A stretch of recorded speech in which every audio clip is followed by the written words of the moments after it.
This whole Ward Kovalev saga seems to be taking so many different twists and turns, and this is going far beyond boxing. It's gotten into race, it's gotten into PEDs, just a lot of drama, a lot of TMZ type shit going on behind the scenes.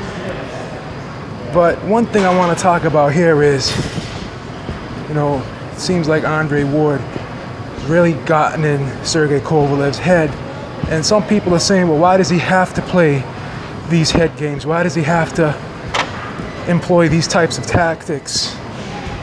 Is it because he wants to psych himself up and convince himself that, he's a better fighter and he's going to win this fight? Does he need this type of ammunition to fuel him going into the second fight with Sergey Kovalev? And my response to that whole thing is, well, why stop doing something if it's working? I've said this several times, and I'm not the first to say this, that the fight starts before the first bell even rings. And many, many fighters have used psychological warfare in their careers and have been successful doing it. They've, gotten their fighter's head, the opponent's head, and basically they elicited a response or a reaction of that fighter that was favorable to them. So, Sugar Ray Leonard, before he fought Marvin Hagler, he was basically gassing him up at every press conference, saying, oh, Marvin Hagler is a very underrated boxer. People talk about how he's a big puncher and he's a killer in there, but they really underrate his boxing skills. So instead of trying to make Marvin Hagler mad, where he would go fight an aggressive fight against him, basically he was stroking his ego a little bit. And what does Marvin Hagler do? Because Sugar Ray Leonard gasses him up so much about his boxing ability, he goes out there and tries for the first 4 or 5 rounds to actually box with Ray. And we all saw what happened there. He gave away a great early portion of the fight because he tried to be the boxer in there. And Bernard Hopkins was another guy who definitely used head games against Felix Trinidad. And he made him so upset because, he did a lot of crazy things, throwing the Puerto Rican flag on the floor, or on the ground, I should say, at a press conference in Puerto Rico. So if you see Sergey Kovalev and the way he's been acting and the things he's been saying on Twitter, and even during interviews, he looks upset, he looks angry. And a lot of that has to do with Andre Ward playing these psychological games with him. And even in the press conferences, when they've been face to face and they've done face-offs together, you could see that Andre Ward is just so calm, cool, and collective. But Sergey Kovalev looks very, very uncomfortable. So why should he stop? Why should he stop needling him? Why should he stop with the psychological warfare if it's working? And as I said before in other videos, people want to talk about conditioning being a big factor in why a fighter fatigues. But again, a lot of that has to do with the mental as well. Being uncomfortable, being rattled, being put in a position where you're not where you want to be, and you're upset. When you're upset and you're angry, that's why they tell you not to fight angry, because you burn up a lot of adrenaline that you could be using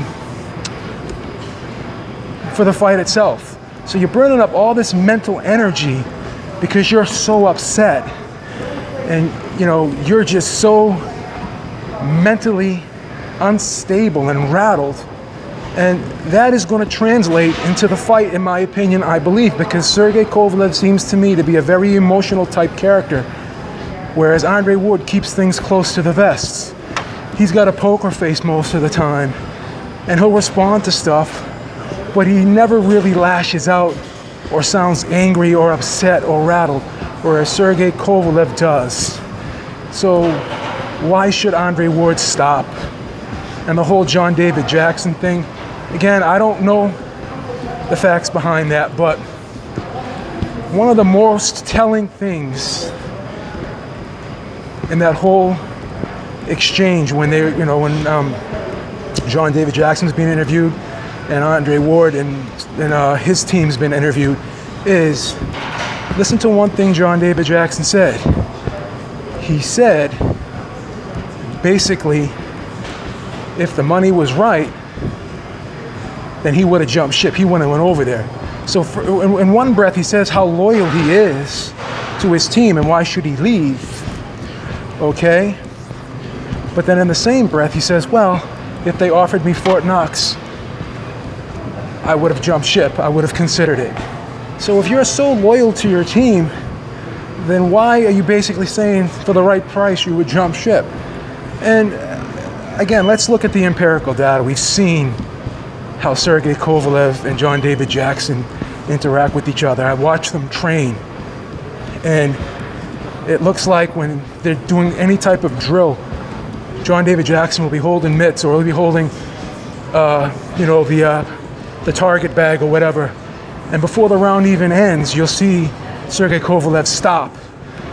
And it's not like they're doing any type of systematic training. It's basically they're doing what Sergey Kovalev wants to do. Okay, and you can even see in the corner when Sergey Kovalev actually tells, in the first fight, tells John David Jackson to shut up. And you can see in the second half of the fight how John David Jackson's not even talking. So it doesn't take a rocket scientist to see that there's something going on there, that there's not a lot of cohesiveness in that camp between John David Jackson and Sergey Kovalev. So do I know for sure what happened? But no, but I tend to believe the Andre Ward side of the story, given what I've seen from the interactions between John David Jackson and Sergey Kovalev. So again, I think that's one thing we should look at here, because both these guys are very highly skilled, okay? And fatigue was a factor in the first fight. And again, Sergey Kovalev could be in the best physical shape of his life, but if mentally something's going on and he's not comfortable and he's not confident, or he's upset or bothered or rattled in any way, if his mind is not in the right place going into the ring that night, and he's fighting off anger and he's fighting off pure adrenaline, and if he was upset about not doing enough and not finishing Andre Ward when he had the chance in the second round, then will he try to go out there and bomb Andre Ward out of there and punch himself out, number one? And number two, because he's so angry, will he be burning up that adrenaline and building up all that nervous tension and energy in the ring that night and contribute to fatigue once again, consequently causing him to slow down in the second half of the fight again? These are some things that I will be looking at, and I think everyone else should look at too when they analyze this rematch. Let me know what you guys think. Till next time, Beav is out. Talk to y'all soon. Peace.